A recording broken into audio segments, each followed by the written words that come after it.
گا کہ ابھی آپ کے پی ہاؤس میں ہیں، کس حوالے سے آئے ہیں جو وزیر اعلیٰ کا استعفیٰ ہے؟ دیکھو، خان صاحب نے آج جو فیصلہ کیا ہے کہ کے پی کے کی حکومت میں کوئی چینجز کرنی ہے، تو کے پی کے حکومت کا جو چینج خان صاحب کی طرف سے آتا ہے اس پہ پارٹی بیٹھ کی کوئی فیصلہ نہیں کرتی، توسیع نہیں کرتی، بلکہ خان صاحب کے جو احکامات ہوتے ہیں ان پہ من اور عمل کراتی ہے۔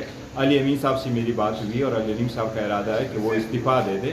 انہوں نے مجھے کہا کہ میں اپنا استعفیٰ آپ کے حوالے کر دوں، بٹ میں اس بات کا مجاز نہیں ہوں کہ علی امین صاحب سے استعفیٰ لے لوں۔ اگر خان صاحب کی ہدایات ہے جو ہمارے پاس پہنچ گئی ہے اور خان صاحب کی ہدایات ہے تو علی امین صاحب اپنا استعفیٰ خان صاحب کو پیش کرے، یا آئین کے آرٹیکل 1308 کے مطابق گورنر کو ڈائریکٹلی بھیج لے کہ میں اپنی پوزیشن سے استعفیٰ دینا چاہتا ہوں۔ خان صاحب کی جو ہدایات ہوں گے اس پہ من و عمل ہوگا، اور 2/3 میجارٹی الحمدللہ کے پی کے میں پاکستان تحریک انصاف ہی کی حکومت ہوگی۔ خان صاحب کے خواہشات کے مطابق ہماری حکومت ہوگی، مضبوط حکومت ہوگی انشاءاللہ تعالیٰ، عوام کے توقعات بھی پورا اترے گی۔ آج مجھے علی امین صاحب نے بلایا ہے، میں اب ان سے ملاقات کر رہا ہوں اور میں اپنی رائے ان کو دے چارج شیٹ کر دیا آج تو؟ نہیں، انشاءاللہ تعالیٰ چارج شیٹ نہیں۔ دیکھو، خان صاحب جیل میں ہیں، ان کی جو ہدایات ہے، دیکھیں میں تو ہمیشہ سے ایک چیز بڑا کلیئرلی کہتا ہوں، ہم کوئی ڈی سی نہیں لگے ہوئے ہیں کہ ہم کہیں جی کہ آپ میرے اوپر کوئی وہ نہ کرو،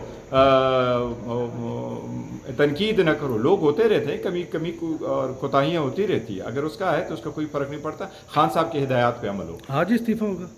دیکھو، علی امین صاحب نے کہا ہے، لیکن یہ ان کی ثوابدید ہے، اور میری یہی ہوگی کہ جی یہ آپ کے پاس خان صاحب کو دے دے۔ میں اس بات کا مجاز نہیں ہو کہ اس سے استعفیٰ لے لوں۔ آئین کے مطابق یا تو گورنر کو دینا ہوتا ہے انڈر ہز ہینڈ، آئین کے آرٹیکل 130(8) کے مطابق استعفیٰ اس طرح دینا ہوتا ہے، یا وہ خان صاحب کے ساتھ خود استعفیٰ اپنا ہینڈ اوور کرتے ہیں۔